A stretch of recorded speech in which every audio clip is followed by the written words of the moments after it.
Start பண்ணலாமா? எப்படி இருக்கீங்க? சூப்பர். முதல்ல இவ்வளோ ஒரு மழை இருக்கும்போது கூட படிப்புக்காக வந்திருக்க என்னுடைய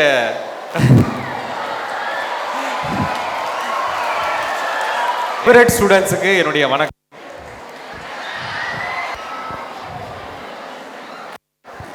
என்ன சில பேருக்கு, நிறைய பேருக்கு தெரியாது, அதனால நான் சொல்றேன். என் பேர் சசிகாந்த் செந்தில். ஓகே, அது என்ன சசிகாந்த் செந்தில், ஏன் செந்தில்னு வைக்கக்கூடாதா அப்படின்னு நிறைய பேர் கேட்பாங்க. என்ன பண்ணுறது, எங்கள் அம்மா வச்சுட்டாங்க. அதனால அந்த 3 பேரோட நான் இப்போ இங்கே இருக்கேன். நான் உங்களுடைய தொகுதியுடைய மெம்பர் ஆஃப் பார்லிமெண்ட், அப்படின்னா நம்மளுடைய நாடாளுமன்ற உறுப்பினர். நீங்கள் தான் ஓட்டு போட்டு என்னை அமைச்சிங்க. ஆனாலும் கூட நான் எம்பி ஆகிறதுக்கு முன்னாடி நான் என்னவா இருந்தேன்? அதுக்கு முன்னாடி என்னவா இருந்தேன்? நானும் ஒரு ஸ்டூடெண்டாக தான் இருந்தேன். ஆனால் நான் நார்மலான ஸ்டூடெண்ட் கிடையாது. நீங்கள் என்ன நினைப்பீங்கன்னா, இவர் ஐஏஎஸ் ஆஃபீஸரு, அதனால் ரொம்ப கொஞ்சம் அறிவாளியாக இருப்பார்னு நினைப்பீங்க. அப்படி கிடையாது. இங்கே எத்தனை பேர் பேக் பெஞ்சில் மட்டும் உட்காருவீங்க? நானும் பேக் பெஞ்சில் தான் உட்காருவேன். அப்போ நம்ம எல்லாம் ஒரு, அதனால பேக் பெஞ்சில் உட்கார்ந்து படிப்புனா கொஞ்சம் கஷ்டப்பட்டு, தமிழில் சொல்லுவோம்ல, எப்படியோ தடவி தடவி படித்தேன்னு, அந்த மாதிரி தடவி தடவி படித்த ஒரு மாணவன் தான். எனக்கு என்ன ஒரு ஆசைன்னா, எனக்கு சில விஷயங்கள் உதவி செஞ்சிச்சு படிக்கிறதுக்கு, ஐஏஎஸ் ஆகிறதுக்கு, இப்போ எம்பி ஆகிறதுக்கு. அந்த விஷயங்கள் எல்லாம் உங்களோட பகிர்ந்துக்கணும்னு ஒரு எண்ணம். ஏன்னா என்ன மாதிரி நீங்களும் கொஞ்சம் கஷ்டப்படுவீங்க, நிறைய விஷயங்கள் எனக்கு தெரியும். அதனால இது எப்படியாவது நம்ம இந்த டெக்னிக்ஸ் எல்லாம் கொஞ்சம் சொல்லணும் அப்படின்ற ஒரே ஒரு காரணம் தான். போன வருஷம் இதே நிகழ்ச்சியை அவன் நடத்தணும். அப்போ ஒரு 200 மாணவர்கள் வந்தாங்க. வந்தவங்க கிட்டலாம் நான் கேட்டேன், இது ரொம்ப உபயோகமாக இருந்ததா அப்படின்னு கேட்டேன். எல்லாரும் சொன்னாங்க, சார் எது எங்களுக்கு யூஸ் ஆச்சோ இல்லையோ இது ரொம்ப யூஸ் ஆச்சு. ஏன்? இப்போ எக்ஸாம் வரப்போகுது இல்லை, அடுத்த 1 மாதத்தில் எக்ஸாம் வரப்போகுது.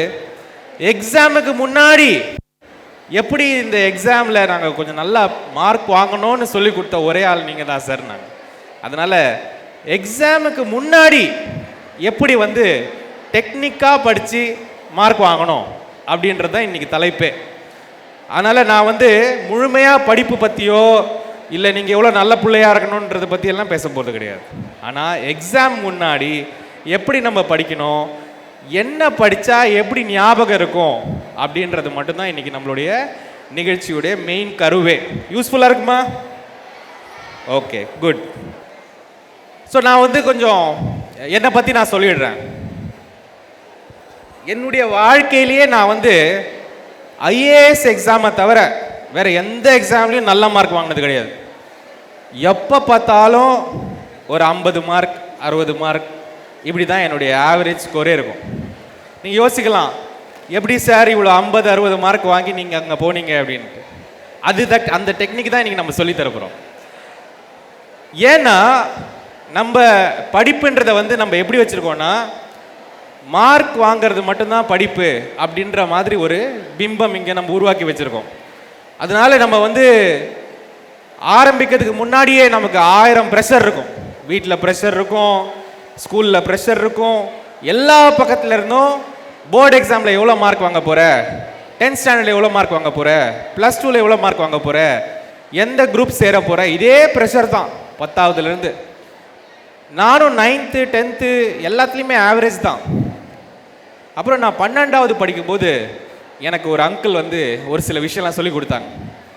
நீ இப்படியெல்லாம் படித்தா கஷ்டம் கண்ணு, வேற மாதிரி படிக்கணும். எப்படி சார் படிக்கணும், எப்படி அங்கிள் படிக்கணும்னு கேட்கும்போது அவர் எனக்கு என்ன சொன்னார், ஸ்மார்ட்டாக படிக்கணும்.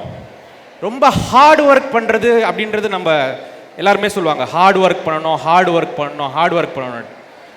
அவர் என்ன எனக்கு சொல்லி கொடுத்தாருன்னா, ஸ்மார்ட்டாக வேலை பண்ணுப்பா, ஸ்மார்ட் ஒர்க் பண்ணுன்றதை எனக்கு அவர் சொல்லி கொடுத்தாரு. இந்த ஸ்மார்ட் ஒர்க்கை எப்படி பண்ணுறது அப்படின்றது தான் இன்னைக்கு வந்து நம்ம பார்க்க போகிறோம். இன்னைக்கு இந்த ப்ரோக்ராம் பேர் என்ன? நம்ம யோசிக்கிற மாதிரி இல்லாமல் கொஞ்சம் மாற்றி நம்ம யோசிக்க போகிறோம் படிப்பை பற்றி. சரியா? முதல்ல ஒரு சில விஷயம் நம்ம பார்த்துருவோம். படிப்பு அப்படின்னு சொன்னாலே சில பேருக்கு காதில் கேட்கும்போது பயமாக இருக்கும். நான்லாம் அப்படி தான் இருந்தேன். எப்படின்னா, எக்ஸாம் முன்னாடி பார்ப்பேன், இன்னைக்கு எத்தனை லெசன் படிக்கணும் அப்படின்றது முதல்ல கணக்கில் வரும். எத்தனை புத்தகங்கள் இருக்கும் அப்படின்றது முதல்ல கணக்கில் வரும். அந்த புத்தகங்களை பார்த்தாலே என்ன வரும்? என்ன வரும்? உங்களுக்கு அந்த மாதிரி வருமா?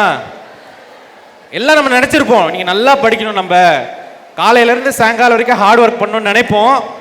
ஆனா ஆரம்பிக்கிறதுக்கு முன்னாடி நமக்கு என்ன ஆகும்? எனக்கும் அந்த மாதிரி தான். அதனால முழுக்க முழுக்க இது நம்மளுடைய மனதை சார்ந்த ஒரு விஷயம். நம்ம மனதில் வந்து படிப்பை எப்படி பார்க்குறோன்றதுலேயே நம்மளுடைய விஷயங்கள் நிறைய மாறும். கஷ்டமாக பார்த்தோன்னா கஷ்டம்தான், அப்புறம் ஆக்காம வேற விதமாக பார்க்க ஆரம்பித்தோம்னா நிறைய விஷயங்கள் பண்ணலாம். ஸோ நம்ம முதல்ல இன்னைக்கு வந்து நம்ம என்ன பண்ண போகிறோம்னு நான் சொல்லிடுறேன். நம்ம வந்து எப்படி படிக்கிறோம், நம்ம மூளை எப்படி வேலை செய்யுது அப்படின்றத முதல் தெரிஞ்சுப்போம். ஏன்னா அது தெரியலனா நம்ம எப்படி படிக்கணுன்றதே நான் சொன்ன மாதிரி இன்னைக்கு வந்து படிப்பை பற்றி கொஞ்சம் மாற்றி யோசிக்க போகிறோம். வழக்கமாக நமக்கு என்ன சொல்லி கொடுக்கப்பட்டதோ அதுலேருந்து கொஞ்சம் மாறுதலாக படிப்பை எப்படி பார்க்கறது அப்படின்னு நம்ம சொல்ல போகிறோம். ஓகே, முதல்ல இதெல்லாம் நீங்களான்னு பாருங்க. நம்பர் 1, எக்ஸாம்னாலே கொஞ்சம் பயந்தா சார் எனக்கு. ரெண்டாவது, படிக்கணுமே விஷயம் இருக்கு அப்படின்றது மனசுல இருக்கா? ரைட். மூணாவது, இந்த ரிவிஷன் சொல்லுவாங்க, மறுபடியும் ரிவிஷன் பண்ணணும்னு. அந்த ரிவிஷனை பார்த்தாலே எனக்கு பயம் சார். சரி, ஒரு தடவை படிக்கலாம், எத்தனை தடவை படிக்கிறது? ரைட். அடுத்து, சார் எது படிச்சாலும் படிச்சா மாதிரி இருக்கு, படிச்சா மாதிரி இருக்கு ஆனா இல்ல சார். கரெக்டா? ரைட். அடுத்து என்ன? சார் படிச்சுட்டே இருக்கேன் ஆனா எப்பவோ தெரியல சார், என் மனசு வேற எங்கேயோ போயிருச்சு. அது மாதிரி இருக்கா? எஸ். இது எல்லாமே நான் தான், நீங்களும் நானும் இதுதான். இப்போ இதை எப்படி தாண்டி வர்றது அப்படின்றதா கேள்வி. ஓகே, இந்த செஷன்ல தான் பார்க்க போறோம். நான் யாருன்னு உங்களுக்கு சொல்லணும்ல. முதல்ல நான் யாருன்னு கேட்டீங்கன்னா, ரொம்ப ஒரு ஆவரேஜான ஸ்டூடெண்ட். இங்க எத்தனை பேர் ஆவரேஜ் ஸ்டூடெண்ட் இருக்கீங்க? கை தூக்குங்க. முழுசா ஆவரேஜ் ஸ்டூடெண்ட் தான். ரைட். நான் வந்து படிக்கிற திறமை ஓரளவுக்கு தான். ரொம்ப வந்து ஞாபக திறமையோ இல்ல இந்த திறமையோலாம் எனக்கு கிடையாது. ஓரளவுக்கு தான். உங்களை மாதிரி தான். ஞாபகமே எனக்கு இருக்காது, சுத்தமா ஞாபகமே இருக்காது. எத்தனை பேர் இருக்கீங்க என் கூட? ஓகே. இப்போ இந்த மாதிரி நம்மளால படிக்க முடியுமா, நம்மளால நல்ல மார்க் வாங்க முடியுமான்னு கேட்டா கண்டிப்பா வாங்க முடியும். ஏன்னா நானே ஒரு எக்ஸாம்பிள். நான் எப்படி வாங்கினேன் அப்படின்ற கதையை தான் நான் உங்களுக்கு சொல்ல போறேன். நான் என்னென்ன பண்ணேன், என்னென்ன முயற்சிகள் எடுத்தேன் அப்படின்றது தான். ஓகே. ஸோ இங்க இருந்து நான் வந்து இங்க போனேன். எங்கன்னா யூபிஎஸ்சியில் ஐஏஎஸ் எக்ஸாம் இருக்குல்ல, ஆல் இண்டியா லெவலில் நான் தான் 9th rank. All India level. தமிழ்நாடுல முதல் ரேங்க் நான் படிக்கும்போது. ரெண்டாவது, நம்மளுடைய இன்னைக்கு செஷன் முழுக்க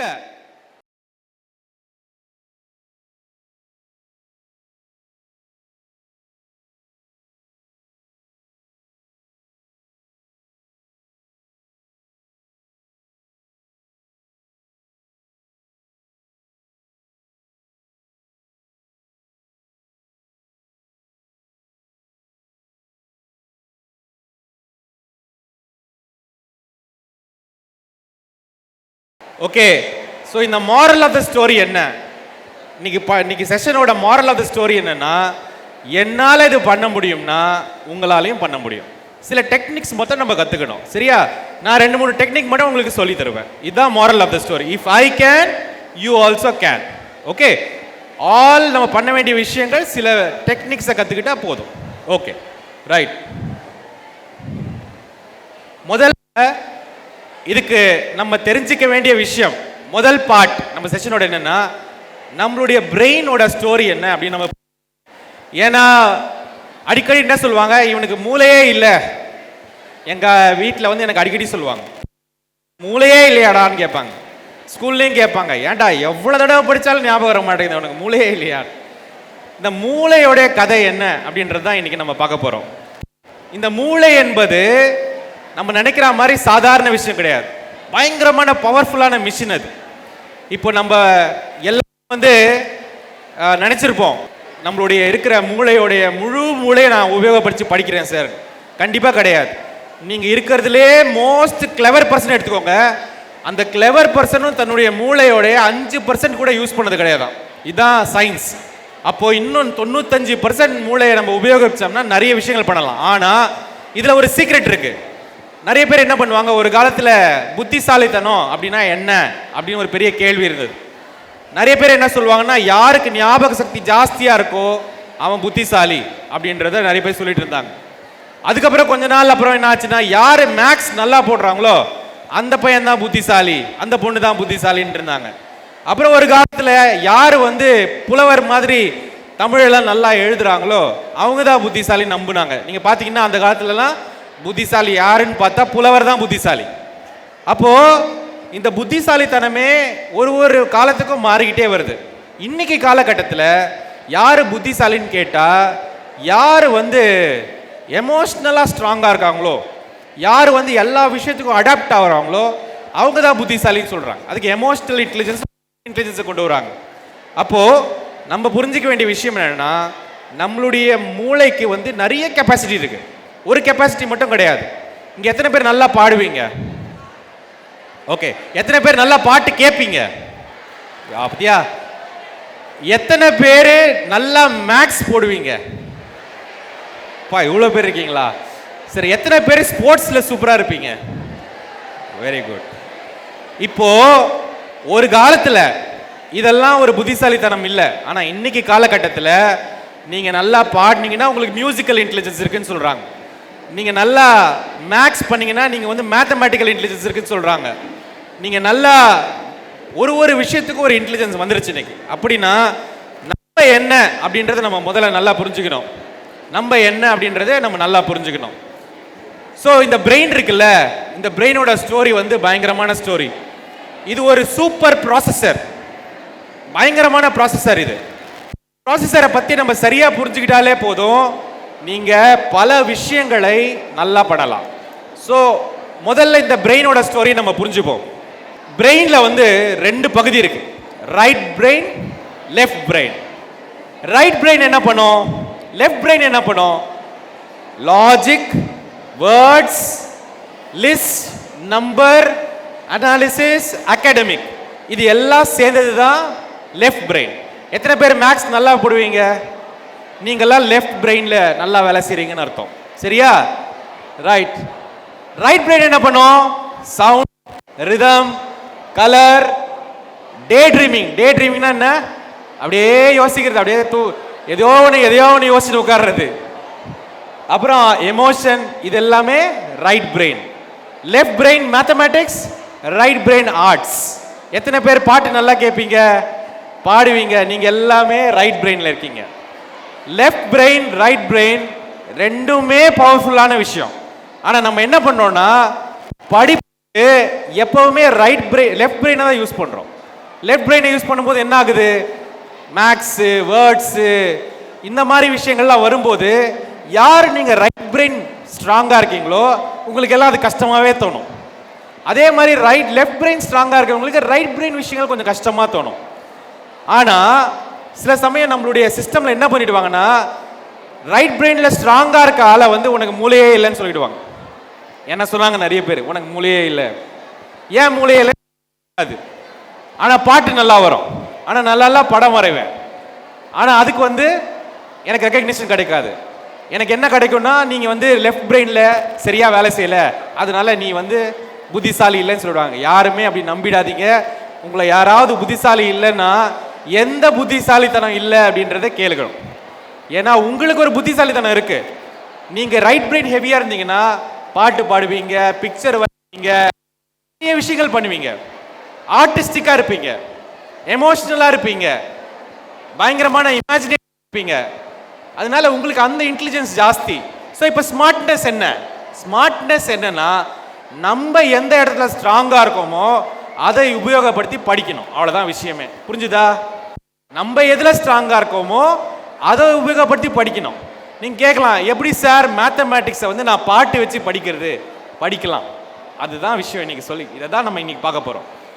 மேத்தமேட்டிக்ஸை எப்படி வந்து பாடல்களை வச்சு எப்படி மேத்தமேட்டிக்ஸ் படிக்கிறது, படம் வரைஞ்சி எப்படி ஒரு விஷயத்தை ஞாபகம் வச்சுக்கிறது, இந்த மாதிரி விஷயங்களை தான் நம்ம இன்னைக்கு பார்க்க போகிறோம். ஏன்னா நானே இந்த கூட்டத்தில் பார்க்குறேன், பல பேர் ரைட் பிரெயின் ஹெவியாக தான் இருக்கீங்க, லெஃப்ட் பிரெயின் கம்மி தான். அதனால ரைட் பிரெயின் இருக்கவங்க லெஃப்ட் பிரெயின் இருக்கிறவங்க ரெண்டு பேரும் சேர்ந்து, அதாவது ரெண்டு பிரெயினையும் உபயோகப்படுத்தி எப்படி படிக்கலாம்.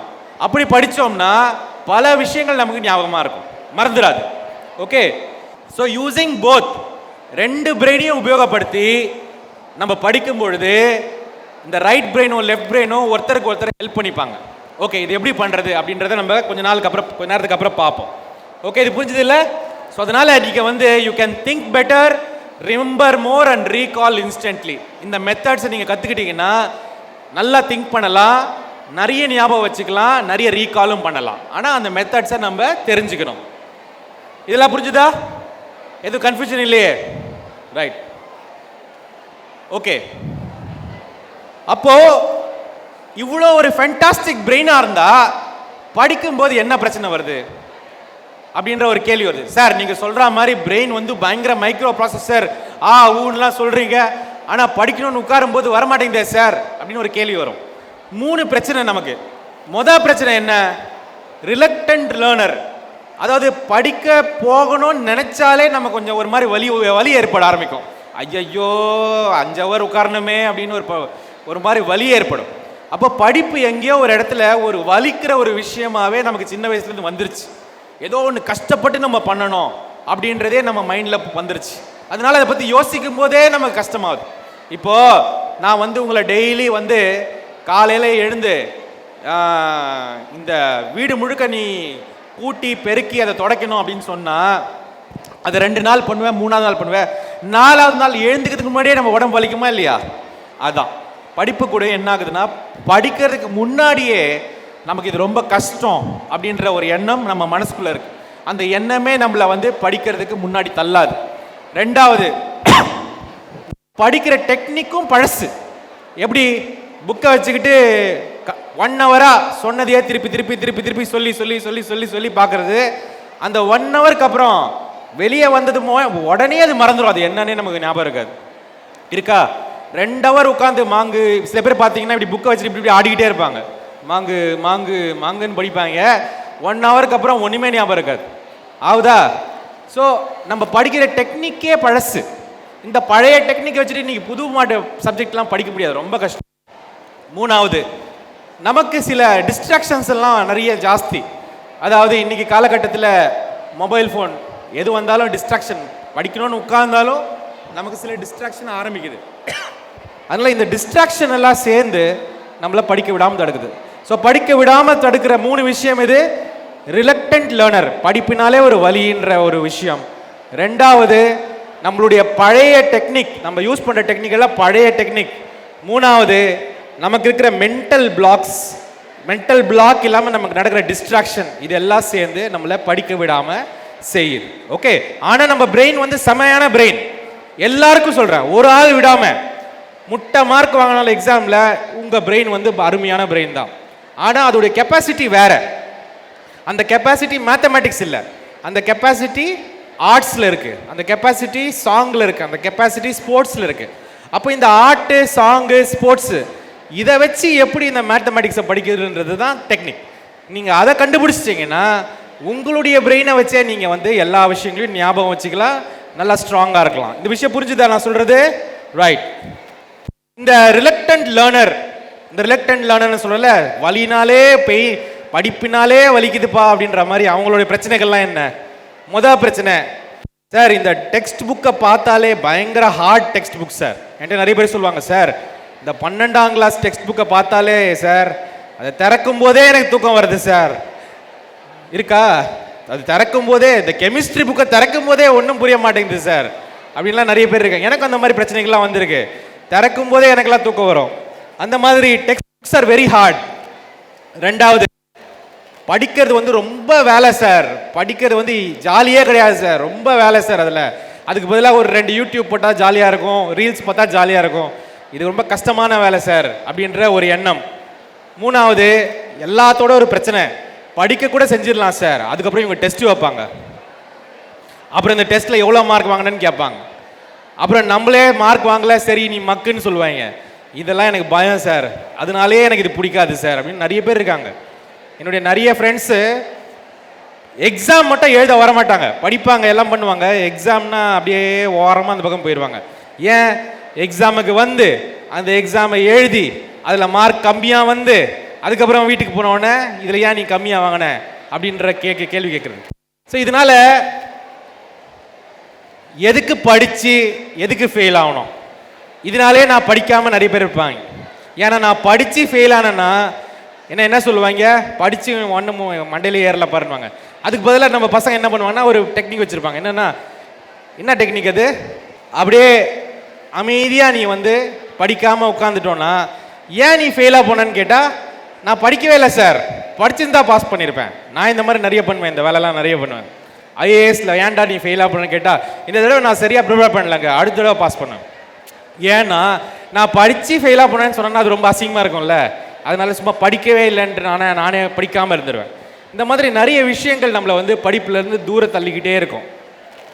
ஓகே, ஏன் நீ ஃபெயில் ஆகிட்ட அப்படி கேட்டால் ஒரு பதில் சொல்லிடுவாங்க, ஏன்னா நான் படிக்கலையே அதனால தான் நான் ஃபெயில் ஆனேன், படிச்சிருந்தா நான் பாஸ் பண்ணியிருப்பேன் அப்படின்னு பதில் சொல்லிடுவாங்க. காமனாக நமக்குள்ளே நடக்கிற ஒரு விஷயம். ஓகே. ரெண்டாவது, ராங் ஸ்டடி டெக்னிக்ஸ். படிக்கிற விதங்கள், முறைகள் எல்லாமே பழைய முறைகள். நமக்கு தெரிஞ்ச ஒரே முறை என்னன்னா, புக்கை திறந்து வச்சு மக்கடிக்கிறது, அவ்வளோதானே? அப்படி தானே பண்ணுவீங்க? புக்கை திறந்து வச்சு அப்படியே மாங்கன்னு படிக்கிறது. அது கடைசியில் நம்ம மைண்டில் நிற்கிற வரைக்கும், அந்த மைண்டு வலிக்கிற வரைக்கும், அந்த வாய் வலிக்கிற வரைக்கும் நம்ம படிச்சுக்கிட்டே இருப்போம். சரியா? இந்த ராங் ஸ்டடி டெக்னிக்ஸ்னாலேயே படிப்புலேருந்து ரொம்ப தூரம் நம்ம போக ஆரம்பிச்சிருவோம். அப்புறம் என்ன சொல்லுவாங்கன்னா, ஹார்ட் ஒர்க் பண்ணணும் அப்படின்னு ஒரு விஷயம் இருக்குது. யார் பார்த்தாலும் சொல்லுவாங்க, எப்படி சார் நல்லா படிக்கணும்னு கேட்டால் என்ன சொல்லுவாங்கன்னா, நீ ஹார்ட் ஒர்க் பண்ண மாட்டேங்கிற தம்பி, ஹார்ட் ஒர்க் பண்ணுவாங்க. அந்த ஹார்ட் ஒர்க் பண்ணியே நம்ம நிறைய பேர் என்ன பண்ணிட்டோம், படிப்பை பார்த்தா தூர ஓட்டத்துக்கு வந்துட்டோம். எவ்வளோதான் ஹார்ட் ஒர்க் பண்ணுறது, எவ்வளோ ஹார்ட் ஒர்க் பண்ணாலும் இவ்வளோ தான் நிற்குது அப்படின்னு நம்ம மைண்டுக்குள்ளே நமக்கே வந்து ஒரு எண்ணம் உருவாயிரும். ரெண்டாவது, அப்படியே ரிப்பீட் பண்ணிக்கிட்டே இருக்கணும், பண்ணதையே ரிப்பீட் பண்ணணும், இதில் ஒன்றும் இன்ட்ரெஸ்டே இல்லையே சார் அப்படின்றவங்க நிறைய பேர் இருக்காங்க. எவ்வளோ போரிங்காக இருக்குது சார் படித்ததே திருப்பி படித்து. அப்புறம் லாங் ஹவர்ஸ் ஆஃப் ஸ்டடி. என்னன்னா, ஒருத்தன் காலையில் உட்காந்தானா 6 ஹவர் 7 ஹவர் அப்படியே உட்காந்துருக்குறது. 7 ஹவர் முடிச்சு எழுந்துக்கும் போது தலையெல்லாம் சுற்றிடும், நடுவில் பிரேக்கே எடுக்கக்கூடாது அப்படின்லாம் ஒரு எண்ணமெல்லாம் இருக்குது. இதெல்லாம் ராங் டெக்னிக்ஸ். இந்த மாதிரி வந்து 7 ஹவர் படிக்கிறது, ஹார்டாக பண்ணுறது, இதையெல்லாம் தாண்டி ஸ்மார்ட்டாக செய்கிறதான் நம்ம படிக்கிறதுக்கு நமக்கு ஹெல்ப் பண்ணும். எப்படி ஹெல்ப் பண்ணும்னா, கஷ்டமான வேலையை இன்ட்ரெஸ்டிங்காக மாற்றிடும். கஷ்டமான வேலை இன்ட்ரெஸ்டிங்காக ஆகும்போது நமக்கே ஜாலியாகிடும் அது பண்ணுறதுக்கு. ஸோ இந்த கஷ்டமான வேலையை எப்படி இன்ட்ரெஸ்டிங்காக மாற்றுறது, எப்படி இந்த லெஃப்ட் பிரெயினில் இருக்கிற விஷயங்களை ரைட் பிரெயினில் கொண்டு வந்து எப்படி பிக்சர் ஆர்ட் மூலமாக ஞாபகம் எப்படி வச்சுக்கிறது அப்படின்றது தான் கீ. இன்னைக்கு உலகம் முழுக்க புது ஸ்டடி டெக்னிக்ஸ்லாம் வந்தாச்சு. அதில் ஒரு 2-3 டெக்னிக் மட்டும் நான் உங்களுக்கு சொல்லித்தரேன். இன்னும் நிறைய டெக்னிக்ஸ் இருக்குது, அது நீங்கள். ஆனால் எதை படிக்கணும் அப்படின்றத விட எப்படி படிக்கணும் அப்படின்றது தான் நம்ம முதல்ல கற்றுக்க வேண்டிய ஒரு விஷயம். இன்றைக்கி பார்த்தீங்கன்னா, நீங்கள் ஹிஸ்ட்ரி, ஜியாகிரஃபி, கெமிஸ்ட்ரி, ஃபிசிக்ஸ்னு 100 சப்ஜெக்ட் படிக்கிறீங்க. ஆனால் எப்படி படிக்கணும் அப்படின்றத வந்து எதுலேயுமே படிக்கிறதில்ல. இன்றைக்கி மாற்றி யோசி ப்ரோக்ராமோட கருவே என்னென்னா, நீ எது வேணால் படிச்சுக்கோ, ஆனால் எப்படி படிக்கணும் அப்படின்றத மட்டும் தான் இன்றைக்கி நம்ம பார்க்க போகிறோம். ஓகே, இப்போ நான் சொன்னேன்ல, இது எல்லாருக்கும் இருக்கிற பிரச்சனை. படிப்பை பார்த்தா வலி வர்றது, அப்புறம் வந்து இந்த ஹார்ட் பண்ணணும்னு சொல்லியே மாட்டிக்கிறது, ராங் ஸ்டடி டெக்னிக்ஸ், இதெல்லாம் வந்து நம்ம பண்ணுற wrong practice. Yes, we have to work, நம்ம வேலை செய்யணும், நல்லா ஸ்ட்ராங்காக வேலை செய்கிறோம். ஆனால் இன்ட்ரெஸ்ட் இல்லாமல் வேலை செஞ்சீங்கன்னா என்ன ஆகும்னா, நீங்கள் ஒரு ஹார்ட் ஒர்க்கர் ஆவீங்க. அந்த வழியையும் தாண்டி நம்ம பிள்ளைங்க படிக்கும், ஆனால் அது ஸ்மார்ட்டாக போய் முடியாது. அந்த புரிதல் ஏற்படாது, அந்த சப்ஜெக்டோட புரிதலே ஏற்படாது. ஓகே, ஸோ இன்னைக்கு நம்ம அதை மட்டும் தான் ஃபோக்கஸ் பண்ணுவோம், எப்படி பண்ணுறதுன்ட்டு. ஓகே, இன்னைக்கு ட்ரெடிஷ்னல் எஜுகேஷன் எடுத்துக்கோங்க, இவ்வளோ சப்ஜெக்டும் உங்கள் தலைமையில் வருது. Astronomy, physics, chemistry, biology, botany, zoology, சுற்றி இருக்கிற உலகத்தில் இருக்க சப்ஜெக்ட் எல்லாம் ஒரு ஸ்டூடெண்ட் மேலே ஃபோக்கஸ் ஆகுது. நீங்கள் காலையிலேருந்து எல்லா சப்ஜெக்டையும் படித்தாலும் ஒரு நாளில் முடிக்க முடியாது. ஒரு ஹவர் படித்தா கூட ஃபிசிக்ஸு, மேக்ஸு, ஹிஸ்ட்ரி எல்லாத்தையும் ஒரு ஹவர் படிக்கணும். இப்படி தான் இன்றைக்கி வந்து எஜுகேஷன் சிஸ்டம் இருக்கே தவிர, இது இப்படி மாறணும். முதல்ல என்ன தேவை? படிக்கிறது எப்படி, யோசிக்கிறது எப்படி, மெமரி எப்படி பண்ணுறது, எப்படி ஒரு விஷயத்தை இன்ட்ரெஸ்டிங்காக மாற்றுறது, இந்த விஷயம் பற்றி நம்ம படிக்க ஆரம்பித்தாதான் இந்த டெக்னிக்கை வச்சு தான் பயாலஜி, ஜுவாலஜி, ஃபிசிக்ஸு, கெமிஸ்ட்ரி இதெல்லாம் நீ படிக்க முடியும். வெறும் சப்ஜெக்டை மட்டும் எடுத்தீங்கன்னா படிக்கிறது எப்படின்னே தெரியாத போது உங்களுக்கு இவ்வளோ சப்ஜெக்டை கவர் பண்ணவே முடியாது. ஸோ முதல்ல நீங்கள் ஃபோக்கஸ் பண்ண வேண்டிய விஷயம் வந்து, நான் யார், என்னுடைய மூளை எப்படி வேலை செய்யுது, எது எனக்கு ஞாபகம் இருக்குது, எப்படி நான் ஞாபகம் வச்சுக்கிறது, எப்படி படித்தா நான் ஞாபகம் வச்சுப்பேன். ஒருத்தர் ஒரு மாதிரி, எல்லாமே மாதிரி கிடையாது. ஸோ இந்த சப்ஜெக்டை வந்து நீங்கள் முதல் புரிஞ்சுக்கணும். படிக்கிறது எப்படி, மெமரி எப்படி, லேர்னிங் எப்படி, திங்கிங் எப்படி, மைண்ட் எப்படி வேலை செய்யுது. ஸோ இன்னைக்கு நான் ஒரு விஷயம் சொன்னேன், ரைட் பிரெயின் லெஃப்ட் பிரெயின் பற்றி. அதே மாதிரி இன்னும் பல விஷயங்கள் இருக்குது. ஆனால் நீங்கள் முதல்ல இதை புரிஞ்சுக்கணும், நீங்கள் ரைட் பிரெயின்டா லெஃப்ட் பிரெயின்டா, உங்களுக்கு மேக்ஸ் பண்ணுறது இன்ட்ரெஸ்டிங்காக இருக்கா, இல்லை ஆர்ட் பண்ணுறது இன்ட்ரெஸ்டிங்காக இருக்கா. ஆர்ட் பண்ணுறது உனக்கு இன்ட்ரெஸ்டிங்காக இருந்தால் நீ அதை வச்சு மேக்ஸ் படிக்கணும், அதை வச்சு நீ ஹிஸ்ட்ரி படிக்கணும், அதை வச்சு நீ சயின்ஸ் படிக்கணும். அப்போ உனக்கு மெமரி, ரீகால் எல்லாமே ரொம்ப சிம்பிளாக மாறிடும், படிக்கிறது கூட சிம்பிளாக மாறிடும். ஸோ அதை எப்படி பண்ணுறதுன்னு ஒரு டெக்னிக் நான் இன்னைக்கு சொல்லித்தரேன். அந்த டெக்னிக் பேர் வந்து மைண்ட் மேப்பிங்.